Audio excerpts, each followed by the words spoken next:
The simple activities like putting on your pants or even brushing your teeth in the morning cause you lower back pain. Well, it could be your tight hamstrings. Let's check it out.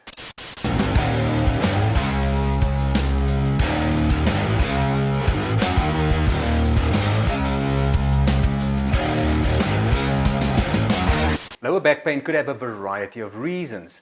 Some of them including a previous injury, and others some of the things we mentioned in the opening, like simple things like bending over, brushing your teeth, bending down to pick up something off the floor, sitting for long periods of time. Maybe you've picked up something and you've twisted and you've hurt your back. This is what we call mechanical lower back pain. And today I'm going to show you 2 exercises you can do that's going to help alleviate your lower back pain while freeing up your hamstrings and increasing your balance. So before we get started, it's always a good idea to check with your healthcare professional just to give you the go-ahead before you exercise. Having said that, let's get into it. So the exercises we're doing today is going to be called the double leg and single leg hip hinge, using a wall as our sort of like a guide. So let me show you how this works.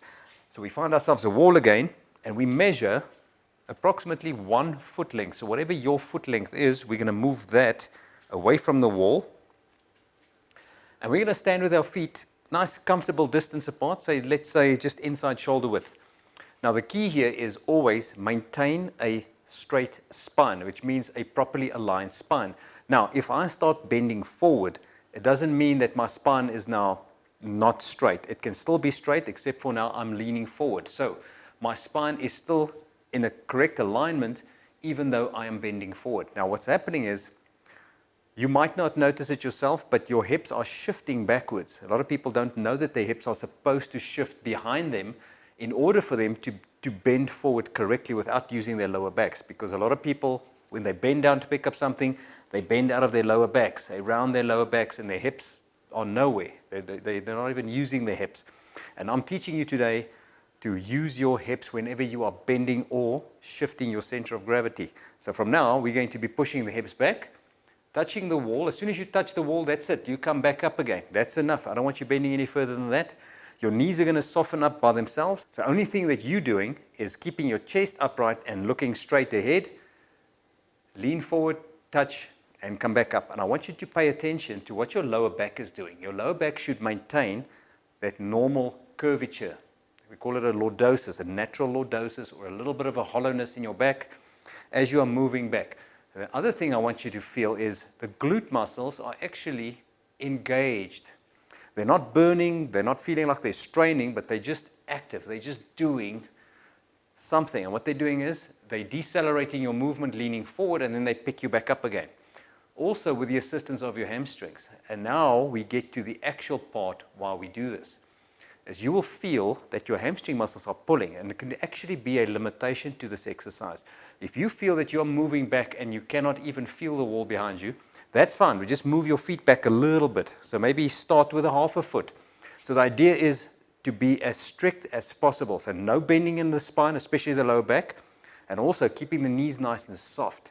Keep the knees soft, go back, and I want you to feel the hamstring muscles pulling. As soon as you feel the hamstrings pull, that's enough, and then you come back up again. You shouldn't feel any back pain. You should feel sensation on the lumbar spine muscles. Those are just your muscles holding that lordotic position for you. That's why you'll feel those muscles working. That is an actual good sign.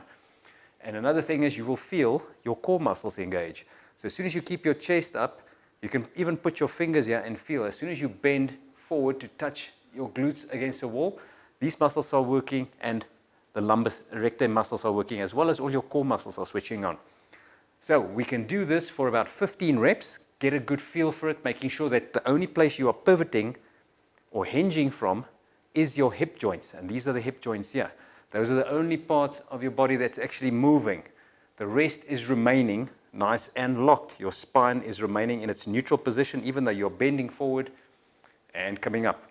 And feel how your hamstrings are pulling. That is a good sign. We are actually freeing up some of the hamstring muscles without it interfering with your lower back function.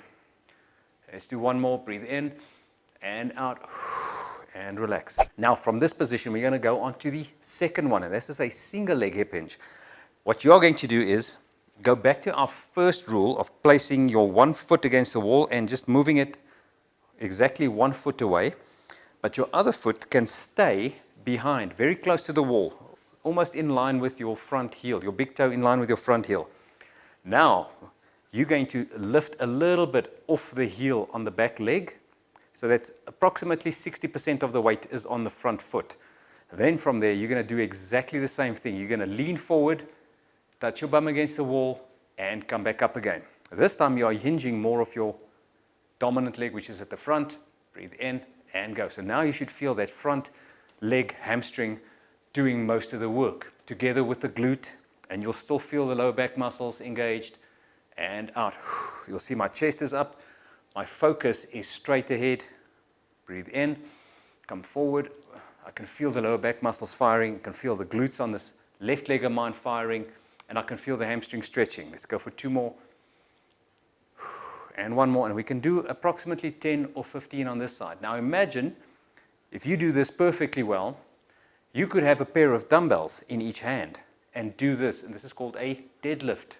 Or what I'm doing now is a single deadlift. If you go back to the original one where you put both legs next to each other and you do this exact same thing with the bum touching the wall, with a pair of dumbbells hanging out of your hand, this is what you call a deadlift, okay? This is going to be one of the exercises that's going to be playing a part in my future programming for things like lower back pain, hip pain, sarcopenia even, or even just plain old strength building. So let's switch over to the other side quickly. So 1 foot away from the wall, the other foot is in line with the heel, not behind, but just in line with the heel, lifting the heel of the back foot. Again, nice tall spine, leaning forward, touching the bum against the wall, and come back up. Breathe in and out. So you can have your hands wherever you want. Try and emphasize the shoulders being back because you want to engage a little bit of the lats as well. That's also one of the cornerstones of doing a deadlift properly, is actually engaging your lat muscles. That ties into your lower back, which ties into your glutes, which gives you that strength and creates that stability around the lumbar spine. And let's do a few more. Breathe in and out. And you can start practicing by just holding your arms next to you as if you are holding a pair of dumbbells. And I can feel this right glute of mine working and the right hamstring stretching, and then the lower back is active. 1 more and relax. So practice this drill. You can do this 2 to 3 times a day without weight. It is just a movement. It's just a motor control pattern that you are trying to teach your body to keep your spine controlled at all times while you are just articulating from the hips. This will set the groundwork for bigger exercises coming in the near future. If you like this video, please hit the like button, hit the subscribe button, and also leave a comment down below and tell me how your exercises are going. See you next time.